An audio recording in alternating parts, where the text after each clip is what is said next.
الحمد لله رب العالمين والصلاة والسلام على سيد الأنبياء والمرسلين وعلى آله وأصحابه أجمعين، أما بعد فأعوذ بالله من الشيطان الرجيم. بسم الله الرحمن الرحيم. وقل رب زدني علما. وقال النبي صلى الله عليه وسلم: من يرد الله به خيرا يفقهه في الدين، أو كما قال عليه الصلاة والتسليم. صدق الله العظيم وصدق رسوله النبي الكريم، ونحن على ذلك لمن الشاهدين والشاكرين، والحمد لله رب العالمين. میرے محترم بزرگ و عزیز ساتھیوں، اللہ تبارک و تعالی نے انسان کو اپنی مخلوقات میں سب سے افضل بنایا ہے۔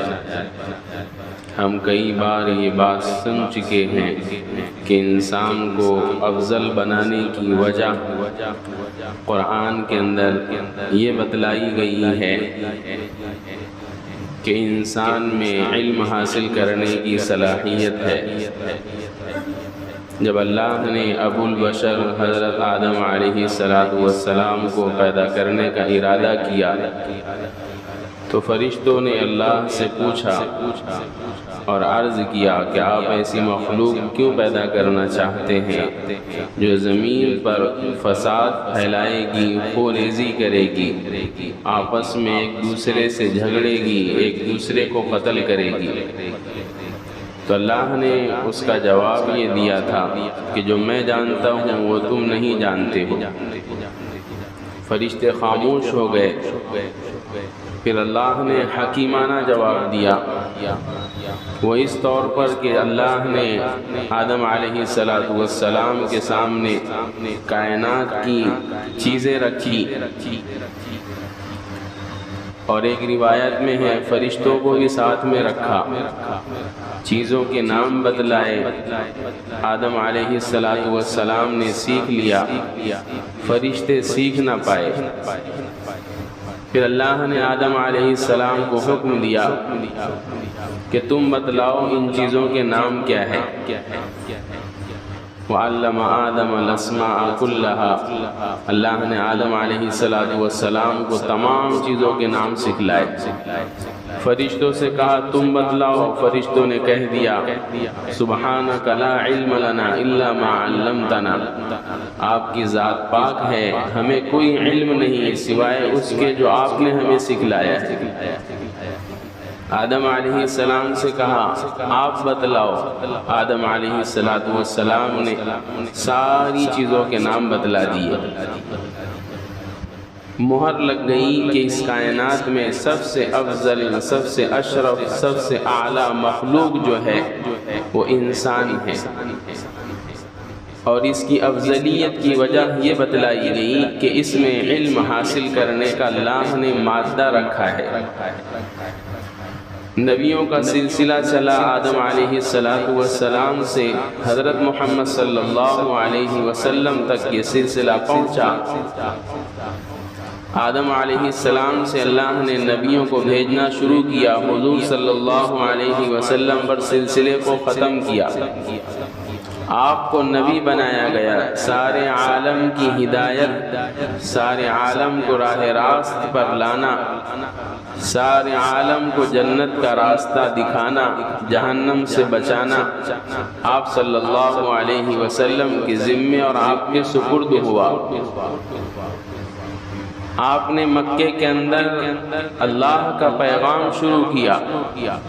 ہم نے عرض کیا تھا کہ اللہ نے اپنے پیغام کی ابتدا جو کی وہ ان آیتوں سے کی جس میں علم کا تذکرہ، اقرأ بسم ربک الذی خلق۔ نبی جی آپ پر وحی کا سلسلہ شروع ہو رہا ہے، ان کی ابتدائی آیات میں اللہ نے علم کو بیان کیا، ان کی ابتدائی آیات میں اللہ نے ذریعہ علم قلم کو بیان کیا۔ چنانچہ اس بات کو محمد صلی اللہ علیہ وسلم کی امت نے دل پر لیا۔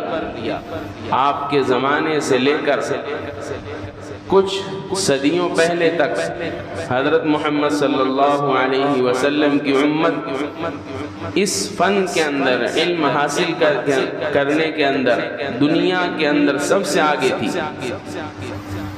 صحابہ کو لے لو، تابعین کو لے لو، تبع تابعین کو لے لو، خوب علم حاصل کیا۔ مکے کے اندر تو پابندی تھی، علی الاعلان قرآن کا علم سیکھنا، علی الاعلان دین کا علم سیکھنا، حتیٰ کہ اپنے آپ کو مسلمان ظاہر کرنا، اس پر بھی پابندی تھی۔ کوئی کرتا تو مار کھاتا، کوئی کرتا تو جیل جاتا۔ ابو بکر صدیق رضی اللہ عنہ نے اپنے ایمان کا، اپنے اسلام کا اظہار کر دیا۔ آپ نے منع کیا تھا کہ ابھی موقع نہیں ہے، لیکن ابو بکر صدیق رضی اللہ عنہ جانتے تھے کہ جب یہ دین حق ہے، ایمان حق ہے، تو پھر اس کے اعلان میں کیا دشواری ہے۔ چنانچہ اعلان کیا۔ ابو بکر صدیق رضی اللہ عنہ مکے کے کوئی معمولی آدمی نہیں تھے، کوئی غریب گھرانے کے آدمی نہیں تھے، کم حیثیت کے آدمی نہیں تھے۔ مکے کے بڑے لوگوں میں، شرفاء میں آپ کا شمار ہوتا تھا، لیکن اسلام کو، ایمان کو ظاہر کیا تو مشرکین نے خوب مارا۔ حتیٰ کہ روایات میں ہے کہ آپ کے رخسار یعنی گال یہ سوج گئے، پہچاننا دشوار ہو گیا۔ تو مکے کے اندر یہ حالات تھے۔ تو ایک طرف تو یہ، دوسری طرف جو قرآن کی ابتدا ہوئی وحی کی، اقرا پڑھو، کیا پڑھو؟ اللہ کا نام لے کر جس نے پیدا کیا ہے۔ تو مسلم آبادی نے پڑھنا شروع کیا۔ چنانچہ مکے کے اندر پڑھنے کا ایسا ماحول بنا کہ جو مسلمان ہوتا وہ اپنے رب کو پہچان لیتا، جو مسلمان ہوتا بنیادی دینی علم سے حاصل ہو جاتا۔ یہی بنیادی دینی علم تھا اور یہی قرآن کی وہ صدا تھی پڑھنے کی، جس نے حضرت عمر کو بھی اسلام میں داخل کر دیا۔ حضرت عمر اسلام میں کیسے آئے؟ واقعہ سب کو معلوم ہے۔ کیا ذریعہ بنا تھا؟ تعلیم اور تعلم۔ کہ آپ کی بہن کے گھر کے اندر ایک استاد، پردے کا حکم نازل نہیں ہوا تھا اب تک، تو عورت کو، لیڈیز کو پڑھا رہا ہے۔ حضرت عمر رضی اللہ عنہ کو بھنک لگی، پہنچ گئے، دروازہ کھٹکھٹایا، بہن نے قرآن کے اوراق چھپا دیے۔ وہ جو ہم قرآن پڑھتے ہیں اس زمانے میں 30 پاروں والا مجلد، ایسا قرآن نہیں تھا۔ قرآن وہ کہیں کسی صفحے پر لکھا ہوا، کسی ہڈی پر لکھا ہوا، کسی چمڑے پر لکھا ہوا، وہ اوراق صحابہ یا لکھ کر بعض مرتبہ یاد کرتے تھے، کچھ سن کر یاد کر لیا کرتے تھے۔ وہ قرآن کے اوراق تھے، اس کو چھپا دیا۔ حضرت عمر رضی اللہ عنہ کا نام اس زمانے تک اسلام کے مخالفین میں شمار ہوتا تھا، اور ایسے ویسے مخالفین نہیں، بلکہ نعوذ باللہ حضرت محمد صلی اللہ علیہ وسلم کے قتل کا ارادہ کر چکے تھے کہ کس سے ہی ختم کرنا ہے اختلافات کا، نعوذ باللہ۔ لیکن کسی نے کہا کہ گھر کی خبر لو پہلے۔ گھر گئے تو گھر میں کیا چل رہا تھا؟ وہ اقرأ بسم ربک الذی خلق کی عملی تفسیر چل رہی تھی۔ گھرانہ دینی علم حاصل کرنے میں لگا ہوا تھا، بہن نے چھپا کر رکھ دیا، استاد کو چھپا دیا۔ حضرت عمر تھے، اللہ نے تو فطرتاً فراست عطا فرمائی تھی حضرت عمر رضی اللہ عنہ کو۔ سمجھ گئے کہ کچھ چل رہا ہے گھر کے اندر۔ بہن سے پوچھا، بہن نے کہا کچھ نہیں ہو رہا تھا۔ نگاہ اورات پر پڑ گئی، چھونے لگے تو بہن نے منع کر دیا کہ اس کو ہاتھ نہیں لگا سکتے، اس کو وہ شخص ہاتھ لگائے جو پاک ہو۔ حضرت عمر رضی اللہ عنہ کے دل میں خیال گزرا کہ ایسا کون سا کلام ہے۔ چنانچہ بہن کی بات کو مانا، وہ سارا واقعہ معلوم ہے، اس لیے میں مختصراً عرض کر رہا کہ بہن کو مارا، بہنوئی کو مارا، اور اس طریقے سے ساری پٹائی کر دی گھر کے اندر۔ چنانچہ غسل وغیرہ کر کے اوراق کو ہاتھ میں لیا تو اس میں قرآن کی آیت تھی، طٰہٰ ما انزلنا علیک القرآن لتشقیٰ۔ حضرت عمر رضی اللہ عنہ کی دنیا پلٹ گئی، اسلام میں داخل ہو گئے۔ اسلام میں داخل ہونے کا ذریعہ حضرت عمر رضی اللہ عنہ کا دیکھا جائے تو یہی تعلیم اور تعلم۔ مکے کے اندر ایسی فضا قائم کی، اور یہ حضرت عمر رضی اللہ عنہ جن کا نام مسلمان قیامت تک بھول ہی نہیں سکتے۔ ہندوستان جب آزاد ہوا تو ہندوستان کے اندر، آزاد ہندوستان کے اندر پہلا اخبار چھپا جس کا نام ہی تھا آزاد ہندوستان۔ اس اخبار کے اندر گاندھی جی کی ایک رپورٹ چھپی۔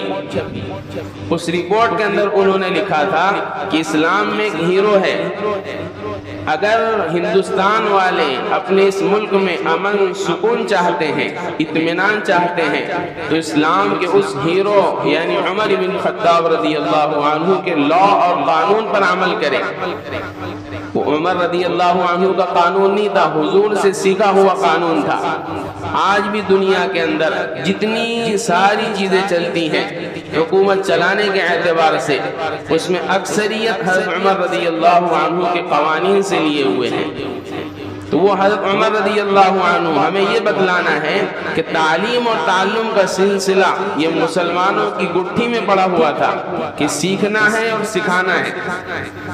حضور کی مجلس میں بیٹھے حضور یہی کہتے تھے کہ سیکھو اور سکھاؤ، فضیلتیں بیان کرتے تھے، تم میں بہتر وہ ہے جو قرآن کو سیکھے اور سکھائے۔ ساری دنیا کے علوم کو اللہ نے قرآن کے اندر جمع کر دیا، اسی قرآن کو صحابہ تابعین خوب سیکھتے تھے، پسینے بہاتے تھے، خون بہاتے تھے۔ یہ مکے کا دور ہوا، مدینہ کے اندر آئے تو مدینہ کو تو نبی پاک صلی اللہ علیہ وسلم نے پوری کی پوری مدینہ کی بستی کو ایسا بنا دیا ہے جیسے چلتا پھرتا مدرسہ، جیسے چلتا پھرتا مکتب۔ آپ نے سنا ہوگا، ہم نے عرض بھی کیا کہ حضور کے زمانے کے اندر علم حاصل کرنے والوں کی 3 جماعتیں بن گئی، طالب علم کی 3 قسمیں بن گئی۔ ایک قسم وہ تھی جو اپنی دنیاوی مصروفیات میں بھی مشغول رہتی اور ساتھ میں دین بھی سیکھتی، اور جن کے محلات دور تھے، مکانات دور تھے، جیسے حضرت عمر رضی اللہ عنہ بھی اس میں کہ آپ ہجرت کر کے مدینہ آئے تو مدینہ کے مضافات یعنی دور کے علاقے میں مکان ملا، وہاں سے چل کر مدینہ آنا، حضور کی مجلس میں آنا دشوار ہوتے جا رہا، تو آپ نے ترتیب بنا لی مکان مالک سے، ساتھ والے سے کہ ایک دن تم جاؤ، دن بھر میں اپنی ضروریات کے کام کروں گا، حضور کیا پڑھاتے ہیں کیا سکھاتے ہیں وہ سب سیکھو، پھر رات میں جب ملاقات ہوگی تو مجھے سکھا دینا، پھر اگلے دن تم اپنی ضروریات پوری کرنا، میں حضور کی مجلس میں شریک رہوں گا، حضور کیا پڑھاتے ہیں کیا سکھاتے ہیں سیکھوں گا، تمہیں پڑھا دوں گا۔ یہ مجلسیں حضور صلی اللہ علیہ وسلم کے زمانے میں علم حاصل کرنے کی لگتی تھی۔ تو ایک تو طبقہ یہ تھا جس میں جوان بھی، بوڑھے بھی، مرد بھی، عورتیں بھی، سب کو چسکا لگا ہوا تھا سیکھنے سکھانے کا، اور کیا سیکھنے سکھانے کا؟ دین علم۔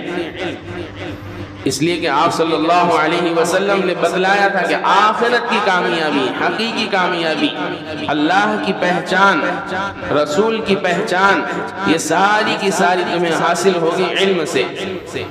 علم یہ اللہ یہ نور ہے، اس کے بغیر آدمی اللہ کو پہچان ہی نہیں سکتا۔ بے علم نتوا خدا را شناخت، جس کے پاس علم نہیں ہے وہ اللہ کو نہیں پہچان سکتا۔ لیکن یہاں سوال یہ ہوگا کہ پھر ڈاکٹر صاحب، انجینئر صاحب، بڑے بڑے ماسٹر صاحب، گریجویشن کیے ہوئے، ان کے پاس بھی تو علم ہے، تو کیا یہ خدا کو پہچانے ہوئے؟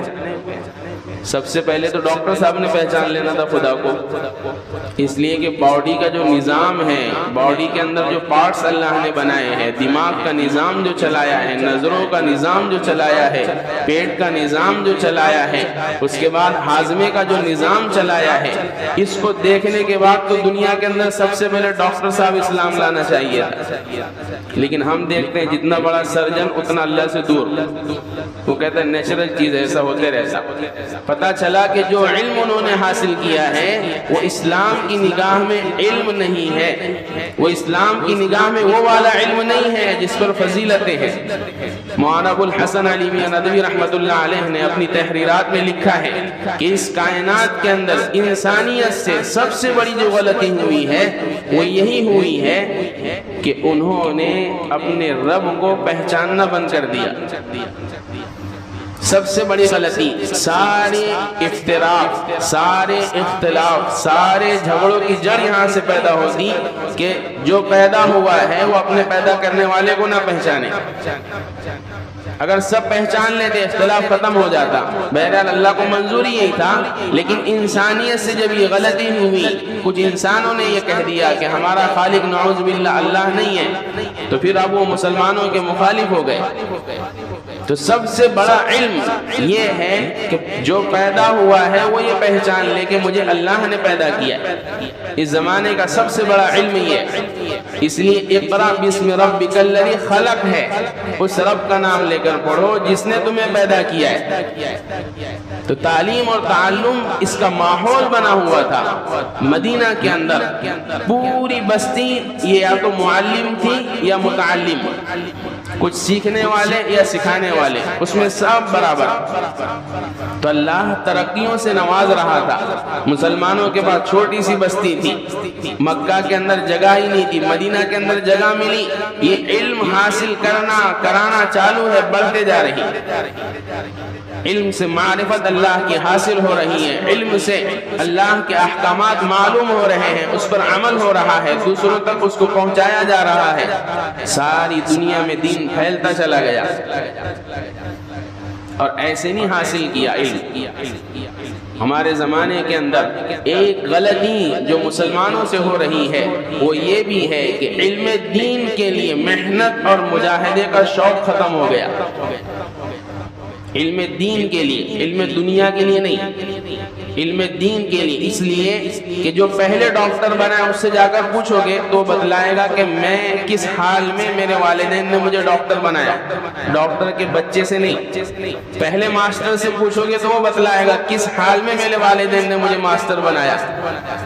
ایسے ہی اور انجینئر سے پوچھو، جتنی دنیا کی ڈگریاں ہیں ان سے جا کر پوچھو گے تو بتلائیں گے کہ ہم نے بچے کو اعلیٰ، دنیا کی اعلیٰ تعلیم کیسے دلوائی۔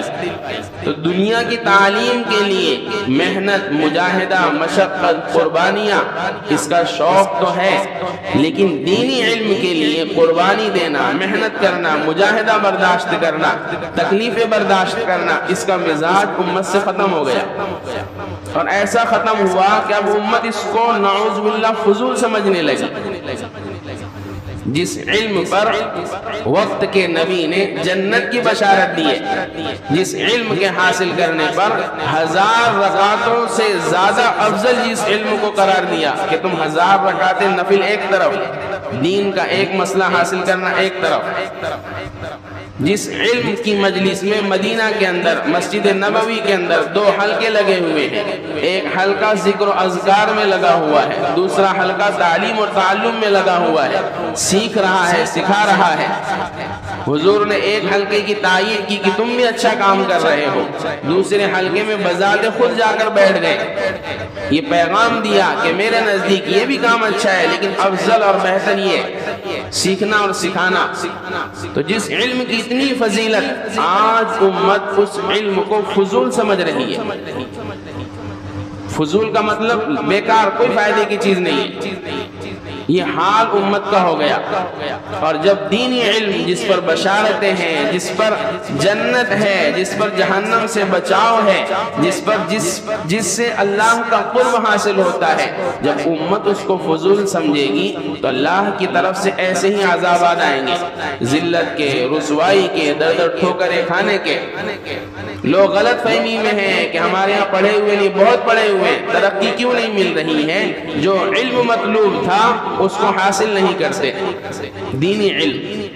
اور ہم بارہا عرض کرتے ہیں، اسی لیے بارہا عرض کرتے ہیں کہ بنیادی دینی علم اس سے بھی امت محروم ہو گئی۔ ایک زمانہ تھا بنیادی علم نہیں، علم تو خوب حاصل تھا، اس علم کی سند بڑھانے کے لیے لوگ پیدل اتنا سفر کرتے تھے کہ پیشاب کی جگہ خون نکلتا تھا۔ ایک روایت لکھی ہے حضرت عمر رضی اللہ عنہ کے زمانے کے اندر ایک شخص بغداد سے چل کر حضرت عمر کی خدمت میں پہنچا. بغداد سے چل کر، بغداد سے مدینہ تقریباً 700-800 کلومیٹر کا فاصلہ ہے، اور وہ شخص جو بغداد سے مدینہ آ رہا ہے وہ نوجوان نہیں ہے، وہ بوڑھا ہے جس کی عمر تقریباً 70 یا 80 سال. اور سفر ہماری طرح نہیں ہے 4 ویلر کے اندر یا 2 ویلر پر یا پلین کے اندر، ایسا سفر نہیں ہے. اونٹ کا سفر ہے، دھوپ کی تپش ہے، ریگستان کا علاقہ ہے، چلچلاتی دھوپ ہے جو آدمی کو بے چین کر رہی ہے، لیکن وہ آدمی اندر سے بے چین ہے کہ مجھے اس کی کوئی پرواہ نہیں. جب مدینہ پہنچا تو شکل اتنی سیاہ، اتنی کالی ہو چکی کہ اس سے زیادہ اچھی شکل زمین کی نظر آ رہی. آدمی جب سفر کر کے آتا ہے اور دھوپ برداشت کرتا ہے تو چہرہ بگڑ جاتا ہے. حضرت عمر کی خدمت میں بیٹھے، فرمایا میں بغداد سے آپ کے پاس آیا ہوں. کیوں آئے ہو؟ کہ مجھے تشہد سیکھنی ہے. کیا سیکھنا ہے؟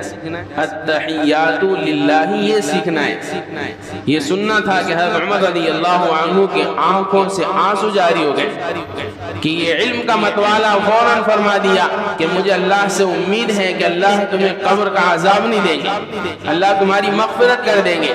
اس کی وجہ یہ ہے کہ تم طلب دین کے اندر نکلے ہو، دین کا علم حاصل کرنے نکلے ہو. جو دین کا علم حاصل کرنے نکلتا ہے اس کے لیے سمندر کی مچھلیاں بھی دعا کرتی ہے، اس کے لیے مغفرت کا وعدہ ہے. اچھا، یہاں سوال پیدا ہو سکتا، کیا بغداد کے اندر، عراق کے اندر کسی کو التحیات یاد نہیں تھی جتنے دور چل کر آ گئے؟ صحابہ تو جیسے مدینہ کے اندر موجود تھے، عراق میں بھی موجود تھے، بڑے بڑے صحابہ تھے. محققین نے لکھا اس کی وجہ یہ تھی ہمارے علم کی کمی ہے تو ایک ہی التحیات پر سب کا کام چل رہا. التحیات کو روایت کرنے والے 24 صحابہ ہیں، اور التحیات تقریباً 4 قسم کی ہے جس میں الگ الفاظ ہیں. ابھی تو اپنے کو یہ بھی نہیں معلوم کہ ہم جو التحیات پڑھتے ہیں یہ کون سے صحابی سے مروی ہے. اور جو تھوڑا بہت جاننے والا طبقہ پیدا ہوتا ہے بس حدیث یہ وہ یہ لے کر اختلاف. جو سیکھنے کی چیزیں ہیں وہ سیکھتے نہیں. تو وہ یہ سیکھنے آئے تھے کہ میں یہ چاہتا ہوں کہ میں جو التحیات نماز میں پڑھتا ہوں یہ التحیات وہ صحابہ مدینے کے اندر موجود ہیں جنہوں نے براہ راست حضور سے سیکھا.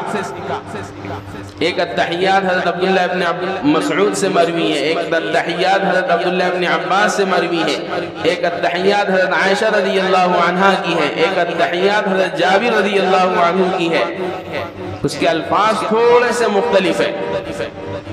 ہم ہندوستان کے اندر اکثریت لوگوں کی امام ابو حنیفہ رحمۃ اللہ علیہ کے مسلک کے مطابق، ان کا ذاتی مسلک نہیں، انہوں نے بتلایا کہ ان چاروں کے اندر سب سے زیادہ اقرب حضور کے وہ عبداللہ ابن مسعود رضی اللہ عنہ کی التحیات ہے، لہذا ہمارے نزدیک یہ پڑھنا افضل ہے. تو وہ بزرگ 80 سال کی عمر میں 700-800 کلومیٹر کا فاصلہ طے کرتے ہیں. کیا سیکھ رہے ہیں؟ کہ جن صحابی نے حضور سے براہ راست التحیات سیکھی ہے میں بھی ان سے سیکھ لوں تاکہ میرا عمل حضور کے عمل کے مطابق ہو جائے. بتلاؤ اس زمانے کے اندر دین کا علم حاصل کرنے کے لیے لوگ سفر کرتے نہیں، بلکہ افسوس اور المیہ یہ ہے کہ اپنی مسجد میں بھی نہیں آتے ہیں. جہاں پتہ چلا کہ حلقہ لگنے والا ہے سیکھنے سکھانے کا اٹھ کر چلے جاتے ہیں کہ نہیں یہ تو اپنے کو آتا. کچھ لوگوں کا خیال، اور کچھ لوگوں کا خیال نہیں، اس کی کیا ضرورت ہے. یعنی علم دین کی اہمیت امت کی نگاہ میں اتنی گر گئی ہے کہ اس کو بیکار سمجھنے لگا، نعوذ باللہ، ایک دم بیکار. اور ایک زمانہ وہ تھا جب لوگوں کو خاص طور سے مسلمانوں کے نزدیک سب سے زیادہ اہمیت وہ علم دین کی تھی، دین علم کی تھی. عبداللہ ابن عباس رضی اللہ عنہ حضور کے خادم رہے ہیں. آپ کی عمر 10 سال کی تھی، دنیا سے حضور رخصت ہو گئے. آپ کا ایک دوست تھا عبداللہ ابن عباس 10 سال کی عمر میں. کتنے سال کی عمر میں؟ 10 سال. اپنے 10 سال والے کو پوچھ کر دیکھنا گھر کے اندر 10 سال والے کے علم کا جائزہ لینا. 10 سال کا بچہ ہر ایک گھر کے اندر موجود ہوگا. اس کی قابلیت پوچھنا. اس سے انگریزی میں تو بڑے خوش ہو جاتے کہ انگریزی میں جواب دے دیا, یس نو کہہ دیا, اے میرے بچے کو خوب آ رہا, مراٹھی سیکھ لیا خوب آ رہا. سارے دینوں پر تو بڑی خوشی ہوتی ہے, دین کا علم پوچھتے نہیں. تو 10 سال کا بچہ وہ اپنے دوست سے کہتا ہے کہ آؤ مدینہ کے اندر بڑے بڑے صحابہ موجود ہیں, آؤ ان سے علم دین حاصل کر لیں, ان سے احکامات معلوم کر لیں. 10 سال کے بچے پر اسلام کا کوئی حکم لاگو نہیں ہوتا. اس کا مطلب یہ نہیں ہے کہ اس کو سکھانا نہیں چاہیے, سکھا سکتے. چنانچہ ان کا دوست کہنے لگا کہ عبداللہ تم ہی جا کر حاصل کر لو, بہت تم کو کیا لگتا لوگ تم سے آ کر مسئلہ پوچھیں گے؟ اتنے سے بچے سے بہت بڑے بڑے صحابہ موجود ہیں, ان سے علم حاصل کر لیں گے. عبداللہ ابن عباس رضی اللہ عنہ 10 سال کا بچہ بڑے بڑے صحابہ کے پاس جاتا, ان کی مجلسوں میں بیٹھتا, علم کو سنتا, اس کو محفوظ کرتا, یاد کرتا. حتیٰ کہ روایات میں لکھا ہے کبھی کبھی مدینہ آپ نے جاؤ تو دیکھو وہاں یہاں کی دھوپ سے ہم پریشان ہو رہے ہیں, کتنی سخت دھوپ ہے. اور اگر ریگستان ہو تو جب ہوائیں چلتی ہیں تو ریت اڑتی ہے جو گالوں پر لگتی ہے, جو گالوں کو جلا دیتی ہے, جس سے خوب بھیانک چٹکا لگتا ہے. ایسی حالت میں عبداللہ ابن عباس رضی اللہ عنہ کبھی کسی صحابی کے مکان پہ, کبھی کسی صحابی کے مکان پہ, حتیٰ کہ روایت میں لکھا ہے کبھی دوپہر کے وقت چلے گئے اور وہ صاحب حضور کے صحابی آرام میں ہیں, قیلولہ کے اندر ہے, تو دروازہ نہیں کھٹکھٹایا بلکہ اس دروازے پر اپنا رومال اپنی چادر لی اور ایسے رکھ دیا دروازے کے بازو میں, اور اسی پر ٹیک لگا کر سو گئے. وہ صحابی رسول گھنٹہ 2 گھنٹہ جب موقع ملا گھر سے باہر نکلے تو دیکھا کہ عبداللہ ابن عباس چوکھٹ پر پڑے. تو فرماتے کہ ارے تم تو چچا زاج بھائی ہو حضور کے, مجھے اطلاع کر دیتے میں گھر پر آ کر پڑھا دیتا. فرمایا نہیں, یہ میری ضرورت ہے, اس کے لیے قربانی دینا, مجاہدہ برداشت کرنا میرا کام ہے. کہ کیوں آئے ہو؟ کہ آپ سے علم سیکھنے آئے ہیں. چنانچہ زمانہ گزرا, بڑے بڑے صحابہ کوئی شہید ہو گئے, کوئی وفات پا گئے. ایک زمانہ آیا عبداللہ ابن عباس رضی اللہ عنہ مدینہ کے اندر مفسر قرآن کہلائے. آپ نے دعائیں بھی دی, علمی کی طلب دیکھی حضرت عبداللہ ابن عباس میں تو دعا دی, اللہم فقیہ فی الدین, دین کی سمجھ عطا فرما. ایک روایت میں دعا دی اللہ اس کو قرآن کا علم عطا فرما. چنانچہ قرآن کے ماہرین میں سر فہرست عبداللہ ابن عباس ہے. ہمارے یہاں کوئی ہے ایسا والد جو اپنے بچے کو لے جا کر کبھی مولوی صاحب سے بولتا ہو کہ مولوی صاحب دعا دو, کس نے عالم بن جانا, دعا دو, اس کو اللہ حافظ قرآن بنا دے؟ نہیں, مولوی صاحب دعا کرو نیٹ کا ایگزام میں پاس ہو جائے. بولا نہیں میرے سے کسی نے, میں ایسی بول رہا. دعا کرو مولوی صاحب 12ویں میں پاس ہو جائے, دعا کرو نوکری لگ جائے. صحیح ہے, کوئی غلط بات نہیں ہے, کرو مزے سے کرو, ممانعت نہیں ہے, حرام نہیں ہے. لیکن جو بنیادی فرض ہے اس سے غفلت ہے. طلب العلم فریضۃ, فریضہ ہے, فرض ہے. ساری چیزوں کا علم حاصل کرنے سے پہلے اپنی ضرورت کا علم حاصل کرنا فرض ہے. اس کے لیے محنت, مجاہدہ, مشقت برداشت کرنا فرض ہے, ضروری ہے. اس کے بغیر کوئی چارہ نہیں ہے. امت نے جب سے یہ راستہ چھوڑا ہے تحصیل علم کا, علم کے حاصل کرنے کا, اب تو اتنے برے حالات ہیں کہ دین کا علم دنیا کے علم میں بھی امت پیچھے ہو گئی. اتنے برے حالات. تو ہم یہ عرض کر رہے تھے کہ امت سے جو ایک بڑی غلطی ہو رہی ہے کہ دینی علم کے لیے محنت, مجاہدہ, مشقت یہ امت چھوڑ چکی. ایک زمانہ تھا کہ 1300 کلومیٹر اندلس سے ایک آدمی چلا, ایک نوجوان لڑکا چلا, اس لیے کہ دنیا کے اندر ساری قومیں جاہل تھی.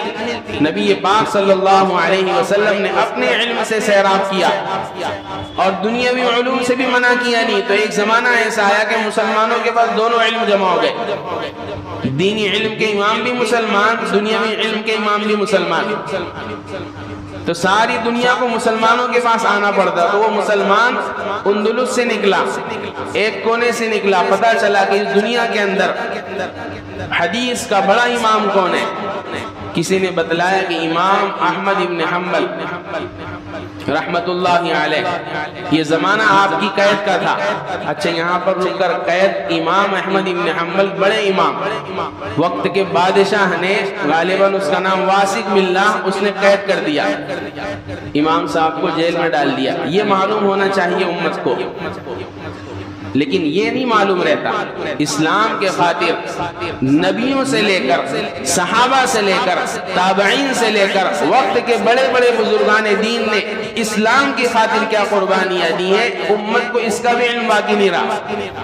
دنیا سب کا علم ہے کہ کون اس کا موجد ہے، کون اس کا موجد ہے، کون اس کا موجد، ایجاد کرنے والا کون ہے، جہاز چلانے والا کون ہے، سب کتابوں میں اندر موجود۔ نہیں معلوم ہے تو اپنی تاریخ نہیں معلوم، اپنا علم نہیں معلوم۔ تو تحقیق کیا کہ دین کا علم اس وقت، حدیث کا علم اس وقت کس کے پاس ہے؟ کس نے کہا؟ امام احمد ابن حنبل کے پاس۔ کشتی کرائے پر لی اور کشتی سے چلے، بحری سمندری سفر کیا، راستے کے اندر پھنس گئے، طوفان چلا سمندر میں، کشتی کہیں اور چلے گئی، ساحل پر پہنچے تو پوچھنے لگے کہ یہاں سے بغداد کتنے دور ہے؟ کسی نے کہا کہ حضرت بغداد یہاں سے 700 کلومیٹر دور ہے۔ کتنے 700 کلومیٹر دور۔ ہمت نہیں ہارے، پیدل چل دیا۔ کون سی ڈگری حاصل کرنے گئے تھے؟ کوئی ڈگری نہیں، معلوم تھا کہ اس حاصل کرنے پر نوکری نہیں ملنے والی ہے، معلوم تھا کہ اس علم کے حاصل کرنے پر پیسہ نہیں ملنے والا ہے، پھر اس علم کے حاصل کرنے پر اللہ کے یہاں مقام ملنے والا ہے، اللہ کی رضا ملنے والی ہے۔ چنانچہ جب بغداد میں پہنچے، یحییٰ بن معین رحمت اللہ علیہ غالباً درس دے رہے، ان سے پاس پہنچے، ان سے سوالات کیا، پھر ان سے دھیرے سے معلوم کیا کہ امام احمد ابن حنبل کہاں ہے، تو فرمایا وہ تو نظر بند۔ وقت کے بادشاہ نے کہہ دیا گھر سے باہر نہیں نکلنا، بادشاہ بھی مسلمان، رعایا بھی مسلمان، مسلمانوں پر ہی ظلم۔ تو فرمایا ایک بار حلیہ بدلا، امام احمد ابن حنبل کے گھر پہنچے، دستک دی، انہوں نے دروازہ کھولا، ملاقات کی، فرمایا میں حضرت آپ سے علم حاصل کرنے اتنے دور آیا ہوں۔ فرمایا میرے پر تو پابندی ہے، علم حاصل نہیں کر سکتے میرے سے۔ فرمانے لگے آپ کے پاس میں روزانہ کوئی دوسرا حیلہ کر کے آؤں گا، آپ بہانے سے دروازے پر آنا، ایک دو حدیث بتلا دینا، میں چلے جاؤں گا۔ چنانچہ 2 سال تک سرائے کے اندر رہتے تھے، 2 سال تک بھکاریوں کا لباس پہن لیا، مانگنے والوں کا حلیہ بنا لیا، مانگتے ہوئے جاتے 2-3 مکانات پر، پھر اس کے بعد امام احمد ابن حنبل کے مکان پر پہنچتے تو عربی کے اندر مقولہ کہتے کہ اللہ آپ کو جزائے خیر دے، کچھ دے دو۔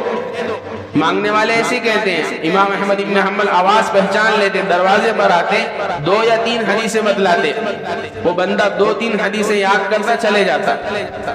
زمانہ گزرتا گیا، وہ وقت کے بادشاہ کا انتقال ہوا، دوسرا بادشاہ حاکم بنا۔ اس عرصے کے اندر، 2 سال کے عرصے کے اندر، اس طالب علم نے 300 حدیثیں یاد کی۔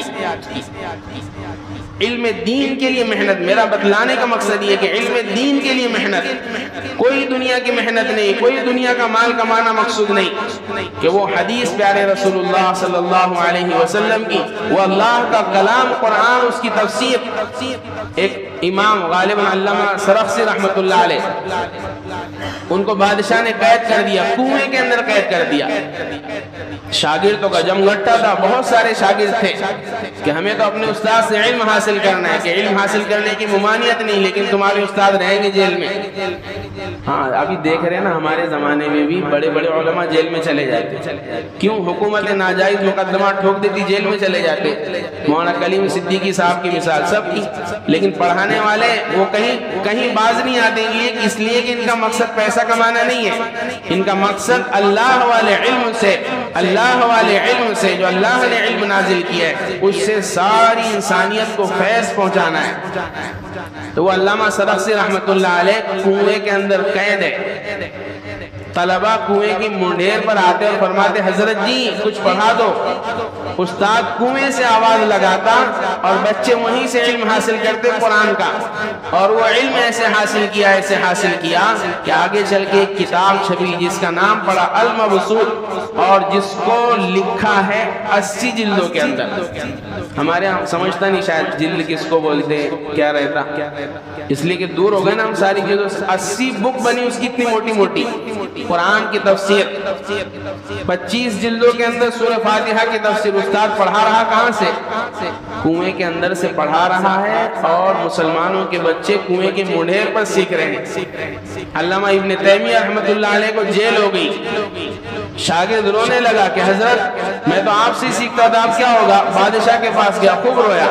بادشاہ نے کہا رونا بند کرو، تمہاری کیا ضرورت ہو بتلاؤ۔ فرمایا میں جس استاد سے علم حاصل کرتا تھا وہ استاد کو آپ نے جیل میں ڈال دیا، اب یا تو آپ مجھے بھی جیل میں ڈال دو تاکہ میں جیل میں رہتے ہوئے علم حاصل کروں، یا تو پھر میرے استاد کو آزاد کرو۔ یہ تھا علم حاصل کرنے کا، دینی علم حاصل کرنے کا امت کے اندر شوق۔ امام محمد رحمۃ اللہ علیہ اعتراض کرنا، دین کو حقیر سمجھنا، دینی مسئلوں کو حقیر سمجھنا، یہ بہت معمولی چیز ہے، بہت آسان ہے، لیکن جنہوں نے کیا ہے ان کی زندگیاں جب پڑھیں گے تو پھر سمجھ میں آئے گا کہ یہ علم دین ہم تک کیسے پہنچا۔ اور اگر ہمیں آئندہ نسلوں کو بچانا ہے تو بھاشن سے، واٹس ایپ سے، یوٹیوب سے اور موبائل کی دوسری اپلیکیشن سے نہیں بچیں گے کہ چلو بھائی لڑکیاں مرتد ہو رہی ہیں، کیا فارورڈ، اور اس پر لکھ دیا کہ 4 جنوں کو تم بھی کیا کرو، فارورڈ کرو، بچ جائیں گے۔ نہیں، بچیں گے اسی طریقے سے جیسے پہلے والوں نے اپنی نسلوں کو بچایا، دین کے لیے محنت کر کے، مجاہدہ کر کے، علم دین، اللہ کا خوف والا دین ان تک پہنچا کر، چاہے جیل میں ہو چاہے جہاں بھی ہو، اللہ والا دین امت تک پہنچایا۔ امام محمد رحمۃ اللہ علیہ کے شاگرد امام شافعی رحمۃ اللہ علیہ ایک مرتبہ گئے، آپ نے اپنے حجرے میں ٹھہرا دیا کہ ٹھیک ہے آرام کرو۔ امام شافعی فرماتے ہیں میں تو عبادت میں لگ گیا، شاگرد عبادت کر رہے رات بھر، امام محمد کو دیکھا کہ اپنے بستر پر رات بھر کروٹیں لے رہے ہیں، کبھی دائیں طرف کبھی بائیں طرف، کبھی دائیں طرف کبھی بائیں طرف، بے چینی کی کیفیت۔ مؤذن نے فجر کی اذان دے دی، امام محمد اپنے بستر سے اٹھے، سنت پڑھی اور سیدھا فجر کی نماز پڑھا دی۔ امام شافعی نے دیکھا کہ حضرت نے وضو کیا نہیں، نماز کا کیا ہوا؟ تو اعتراض کر دیا کہ حضرت سمجھ میں نہیں آیا، رات بھر دیکھا میں نے آپ کو بستر پر لیٹے ہوئے تھے، آپ نے فجر میں وضو نہیں کیا، بغیر وضو کی نماز پڑھا دی، بغیر وضو کی تو نماز ہوتی نہیں۔ حضرت نے کہا میں رات بھر سویا کہاں، میں رات بھر آنکھیں بند کر کر وہ قرآن کی آیتیں، وہ احادیث مبارکہ، اس کے اندر میرا غور و فکر چالو تھا کہ اس کے اندر امت کے لیے کیا آسانیاں ہیں تاکہ میں وہ مسئلہ نکالوں قرآن سے، حدیث سے، اور امت کے سامنے پیش کروں۔ تو راتوں کی نیندیں قربان کیوں؟ علم دین کے خاطر۔ امام شافعی رحمۃ اللہ علیہ کے بارے میں لکھا ہے، ان کے شاگرد فرماتے میرا قیام امام شافعی کے یہاں ہوا، جیسے استاد ویسے شاگرد، میرا ان کے یہاں قیام ہوا۔ فرمانے لگے رات بھر امام شافعی رحمۃ اللہ علیہ کیا کرتے، چراغ جلا ہوا تھا کھاٹ کے بغل میں، رات میں لیٹتے پھر اٹھتے، پھر اس کے بعد کچھ لکھتے اور آپ پھر سو جاتے، پھر اس کے بعد لیٹتے پھر اٹھتے، اس طریقے سے رات ایسے ہی گزار دی، پوری رات نہیں سوئے، پوری رات نہیں سوئے۔ کائے کے لیے؟ کون سے علم کے لیے؟ دینی علم کے لیے۔ کیوں؟ تاکہ خود بھی اس پر عمل ہو سکے اور امت کے لیے، امت تک یہ دین آسانی کے ساتھ پہنچ سکے۔ یہ قربانیاں ہیں، یہ محنت ہے، یہ مجاہدہ ہے۔ قریب کے زمانے میں، ابھی ہمارے پیدائش سے پہلے 100 سال پہلے تک، ہمارے زمانے کے آنے تک، یعنی ہم جو موجود ہیں 30-35 سال والے، پرانے بزرگوں کی زندگیاں اٹھا کر دیکھیں گے تو علم دین کو قربانیوں سے حاصل کیا۔ شاہ عبد القادر رائے پوری رحمۃ اللہ علیہ کے بارے میں لکھا ہے بچپن میں طلب علم کا شوق پیدا ہوا کہ اللہ والا علم حاصل کریں گے، چلے گئے مدرسے کے اندر۔ پہلے مدرسے ایسے نہیں تھے، بڑے بڑے روم بنے ہوئے، بڑی بڑی عمارتیں بنی ہوئی، کھانے کا دونوں ٹائم انتظام، ناشتے کا انتظام نہیں، کچھ نہیں تھا۔ ایک پڑھانے والے امام صاحب پڑھا دیتے تھے، تمہارے مالک، کھاؤ پیو، ہم کو اس سے کوئی مطلب نہیں۔ چنانچہ انتظامات نہیں ہوا کرتے تھے تو استاد کے پاس پڑھ رہے ہیں، رہنے کو کوئی مقام نہیں۔ ایک مسجد والے سے بات کی کہ میں مسجد صاف کر دوں گا، جانماز صاف کر دوں گا، مجھے رہنے دو۔ تو مسجد والوں کو فری میں مل گیا، اس سے کیا ہوگا؟ سب سے بڑا کام مسجد والوں کو فری میں کوئی مل جا رہا تو بہت خوش۔ چنانچہ مل گیا طالب علم، مسجد کی صاف صفائی کرتے، سارا کام کرتے، دن بھر وہاں جا کر پڑھتے استاد کے پاس۔ سردی کا جب زمانہ آیا تو اس طالب علم کے پاس اوڑھنے کے لیے کچھ نہیں، بچھانے کے لیے کچھ نہیں۔ عام دنوں میں تو چل گیا کہ نیچے بچھا لو، سردیوں میں مشکل دشواری ہوگی۔ اور یوپی کی سردی ایسی نہیں پڑتی، دلی یوپی ادھر کی سردی اپنے یہاں کی جیسی نہیں پڑتی، اپنے یہاں تو ہاف سوٹر میں کام ہو جاتا، وہاں تین بھی پہنو تو کام نہیں چلتا۔ ایسی کڑاکی کی سردی لکھنے والوں نے لکھا ہے سیرت کے اندر کہ آپ رات کے اندر بھی جب سردی کی شدت ہو جاتی تو یہ جانماز ہے نا جو اس پر بچوں نے کھیلے ہوئے تو کیا معلوم، اب کہاں کھیل رہے بچے، نہ مسجد والے کھیلنے دیتے نہ وہ کھیلتے مسجد والے کھیل، تو وہ کیا کرتے، صف کے کونے میں لیٹ جاتے اور ایسا پکڑتے اوپر سے کونا اور گول گول گھومتے، تو پوری صف اپنے آپ کو لپیٹ لیتے پوری صف، اور اس سے سردی سے اپنا بچاؤ کرتے۔ ایسا علم حاصل کیا، پھر وقت کے بڑے اللہ والے بنے، ساری دنیا کو فیض پہنچایا۔ یہ ہمارے شیخ الحدیث حضرت زکریہ رحمۃ اللہ علیہ کیسے علم حاصل کیا۔ میں یہ باتیں اس لیے بتلا رہا ہوں کہ امت میں علم دین حاصل کرنے کے لیے مجاہدہ اور محنت کا مزاج ہی ختم ہو گیا کہ اس علم کے لیے بھی محنت لگتی، مجاہدہ اور مشقت۔ حالانکہ دینی علم ایسا ہے کہ اگر تم اس سے ذرا بھی اعراض کرو گے نا یہ حاصل نہیں ہوگا۔ اس کے لیے دنیاوی علم سے زیادہ مجاہدے کی ضرورت ہے، زیادہ مشقت کی ضرورت ہے، لیکن ہمارے ادنا مشقت بھی نہیں ہے۔ اس لیے مسلمانوں کی مکمل آبادی میں جائزہ لے لیا جائے تو دینی علم میں 100 میں سے 10 5 ایسے نمبر ملیں گے۔ 100 نمبر کا پرچہ نکال کر محلے میں اب تو تقسیم بھی کرتے نا سیرت کوئز، اس سے معلوم پڑ جاتا کتنے گڈھے میں سب۔ امام صاحب کو بولتے رہندے رہے کہاں جا رہا تو ہی دیکھ کے آئے، تو والدین کو پوچھتے وہ امام صاحب کو فون لگاتے، مولوی صاحب یہ چوتھے نمبر کا جواب کیا ہے؟ بہرا اس میں تو انعام رہتا، بچے کو بھی کچھ نہیں معلوم رہتا۔ محلے اگر ایسا کوئی پرچہ نکالا جائے محلے والوں میں تقسیم کر دیا جائے کہ یہ 100 نمبر کا پرچہ اس کو بھر کر بتاؤ اور پوچھنا نہیں کسی سے، نیٹ کے جیسا سخت امتحان لیا جائے تو میں گارنٹی سے کہہ سکتا ہوں الا ماشاء اللہ کے علاوہ 10 5 15 20 اس کے اندر ہی رہیں گے سب۔ بنیادی علم جیسے اس پر لکھ دیا جائے کہ نماز کے فرائض بتاؤ، وضو کے فرائض بتاؤ، حضور کی سنتیں بتاؤ، کھانے کی سنتیں بتلاؤ، چلنے پھرنے کی دعائیں بتلاؤ، یہ بنیادی علم۔ سب سے بنیادی علم عقیدہ بتلاؤ، کیا رکھنا چاہیے اللہ کے بارے میں، نظریہ مسلمان کا کیا ہونا چاہیے، کون کھلاتا ہے کون پلاتا ہے کون جلاتا ہے، اس کا نظریہ کیا ہونا چاہیے۔ حالانکہ اس زمانے میں اس کی زیادہ ضرورت ہے بنسبت پرانے زمانے کے، اس لیے کہ پہلے میڈیا کا دور نہیں تھا، ٹیلی ویژن نہیں تھا، ٹی وی نہیں تھا، لوگوں کے عقائد محفوظ ہیں۔ اب باطل نے چاروں طرف سے ہمارا جہاد ہر طرف سے مسلمانوں پر یلغار شروع کر دی۔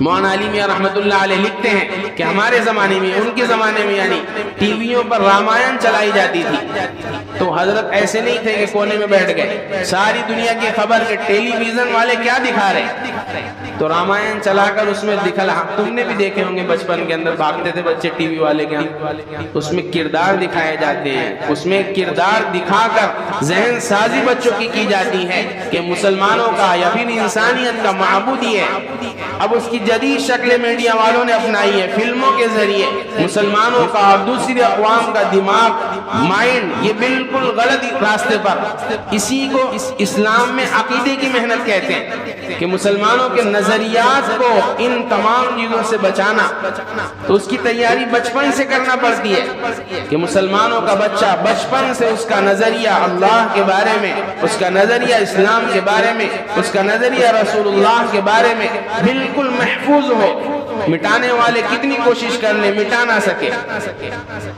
بہرحال تو میں یہ عرض کر رہا تھا کہ علم دین حاصل کرنے کے لیے محنت، مجاہدہ، مشقت، یہ چیز جب تک امت میں نہیں آئے گی امت کی پریشانیوں کا حل نہیں نکلے گا۔ یہ چیز جب تک مسلمان نوجوانوں میں، مسلمان افراد میں نہیں پیدا ہوگی، جب تک مسلمانوں کی جو ذبح حالی ہے اس کا علاج نہیں ہوگا۔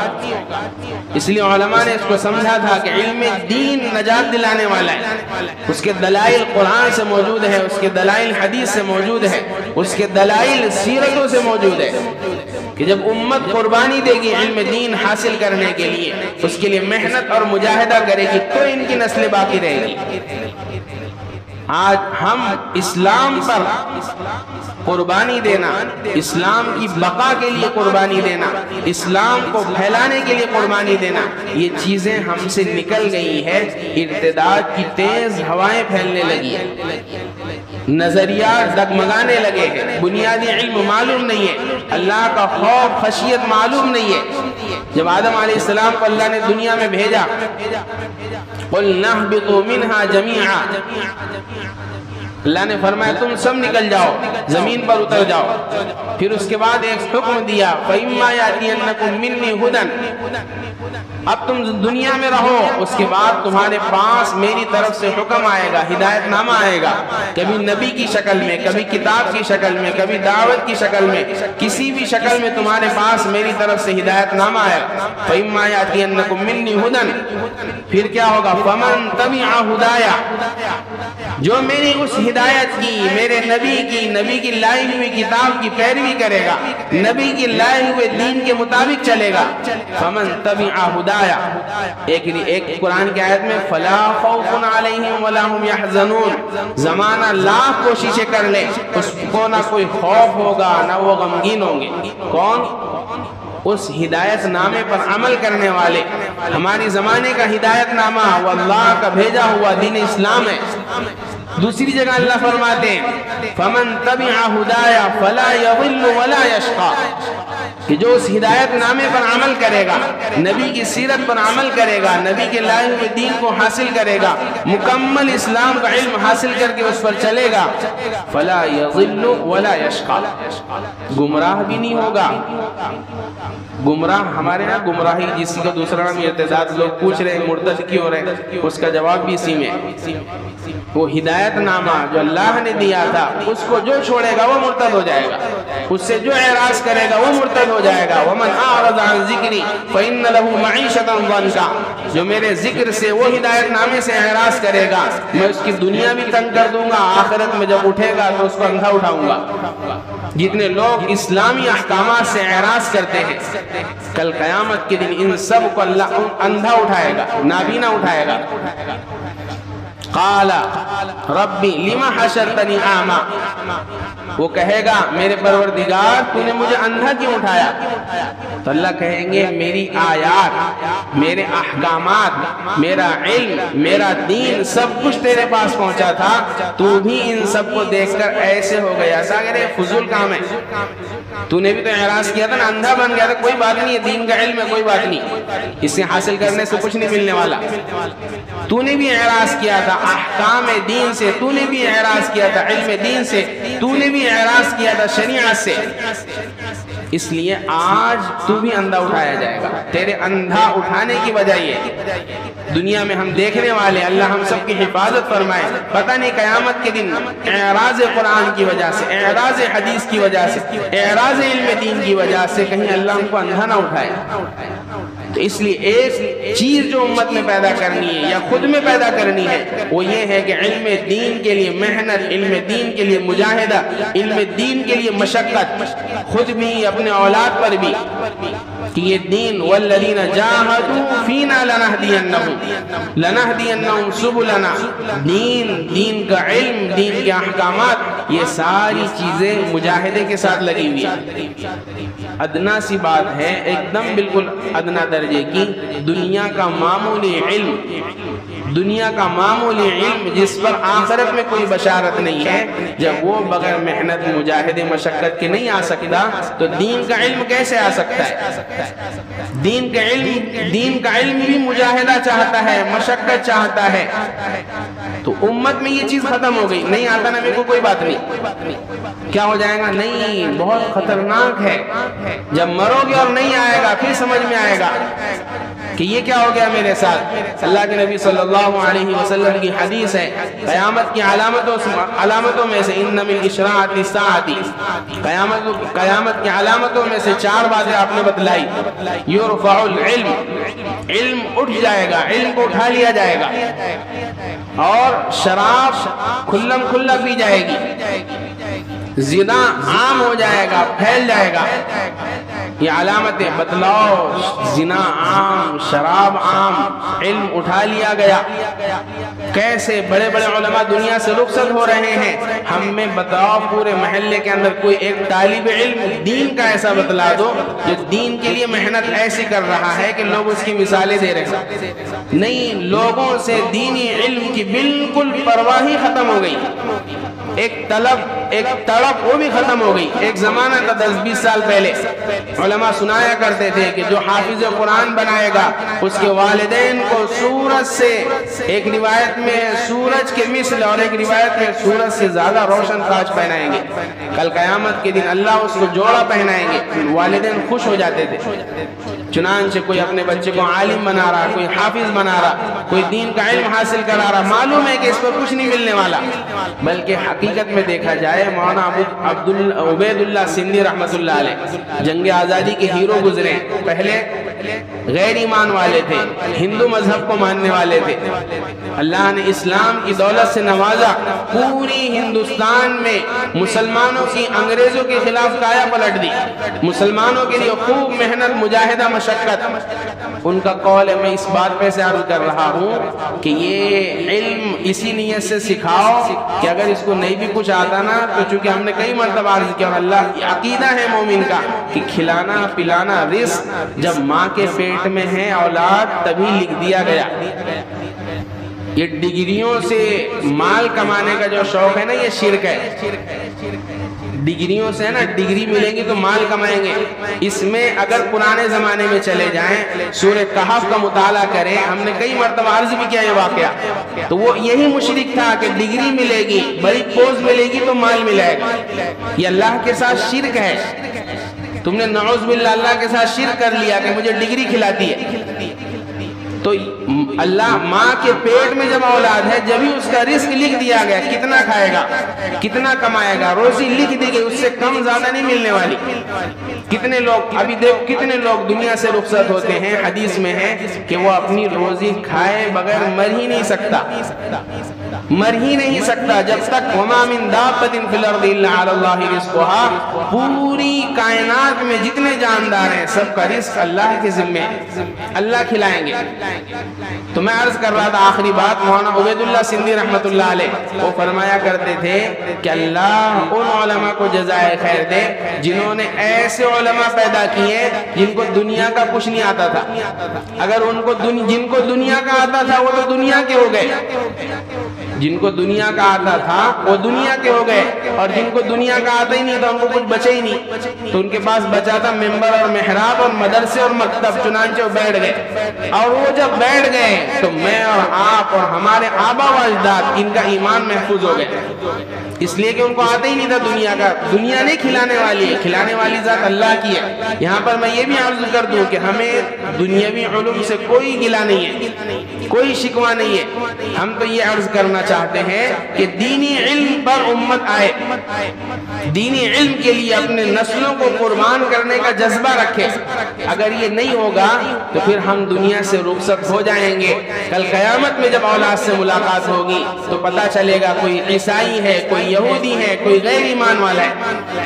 اس لیے فکر کرنے کی ضرورت ہے، گھر گھر محنت کرنے کی ضرورت ہے کہ ہم یہ صدا اپنے گھر میں لگائے کہ میرے گھر کے اندر علم دین کے لیے کون محنت کرتا ہے، کون مجاہدہ کرتا ہے، کون مشقت کرتا ہے. جو کرتا نظر آئے اس سے خوشی کا اظہار کرو، جو کرتا نظر آئے اس پر انعامات کی بارش کرو، جو کرتا نظر آئے اس کو فضائل سناؤ کہ تمہاری یہ فضیلت ہے، تمہارے لیے فضیلت ہے.